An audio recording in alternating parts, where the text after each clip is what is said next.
This is so cool. Two friends winning the Nobel Prize in economics. Imagine that. And this video from Stanford University is so nice. It's Bob Wilson. Yeah. You've won the Nobel Prize. I've cut it down to fit this intro, but I will leave a link in the description down below so that you can watch all of it. And he was knocking at the door and telling me that they were trying to call me and that we had won the Nobel Prize in economics. He had turned off all of it, both his landline and his cell phone. So I just came over. They asked me, the Nobel people asked, would I please go over and knock on his door? Auction theory, market design. If you think about it, Milgram and Robert Wilson really won the Nobel Prize in procurement. This is something all of us procurement aficionados should be excited about. And who could be a better discussion partner for this than my friend and colleague Wolfgang Schnellbächer? Let's get started. Wolfgang, you did your PhD thesis on auctions and game theory.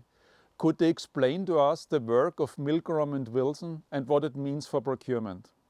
In fact, Christian, the work of Wilson Milgram cannot be overestimated. When it comes to an overall research impact, more importantly, when it comes to a practical impact on the overall economy, but also on procurement. When Wilson started to think about the game theory and auctions in particular in the 60s, there was little to no research done, and auctions were not playing a core role in the overall business life. Today, this has completely changed. What Wilson first did, he did research on what are the minimum information standards that need to be provided for an auction to work fairly, and especially for an auction to have a good participation in order to be successful. Later on, Milgram joined as his PhD student first, and together they expanded the research for multiple round auction levels, for super sophisticated auction designs, which for example resulted in the nationwide broadband auction of the US in 1994, in which in 47 auction rounds, 10 different license types were being awarded to different companies. Now, today, auctions are vivid everywhere in the business world.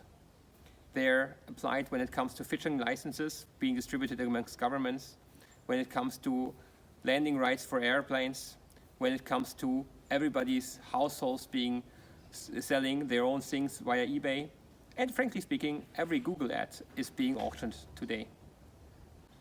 Also in auction, procurement has been one of the forefront runners among the different business functions. Already in 1990, 4 years before the big nationwide broadband auction, General Electric was doing the first auction type within procurement. They were using an English type auction design in order to have the first attempts. Today, many different designs are possible.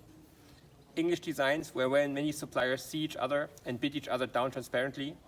Dutch designs where you have very little visibility and fixed auction steps going upwards until one supplier agrees.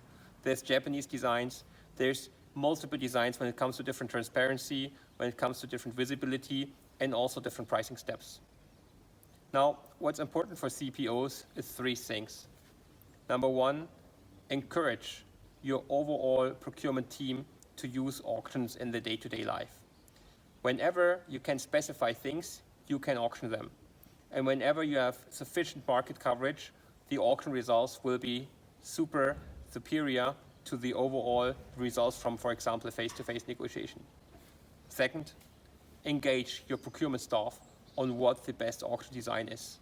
Discuss with them vividly what the game theory is telling us when to play different suppliers in different market setups.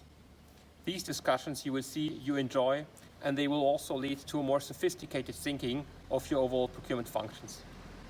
And lastly, execute based on these auctions. Execute the awardings, because whenever you have auctioned something and you award right away, you will increase the credibility of your overall procurement function, because it shows to your suppliers you're in a fair setup, there's nothing behind the scenes, there's no business partner alignments going on from different suppliers, for example, but it's a fair, transparent process how you award your business. The Nobel Prize for Wilson and Milgram gives a good push for us all to think about the game theory, to think about auctions more strongly, and embed them in our procurement processes. Thank you so much, Wolfgang. I will leave your contact details in the description down below so that people can reach you directly. Okay, now it is your turn. In the comments down below, let me know to what extent you are using game theory and auctions in your daily life. Should you have a question, I will get back to you within 24 hours and I may even respond with a dedicated video. Thank you for watching and I see you in the next one. Bye.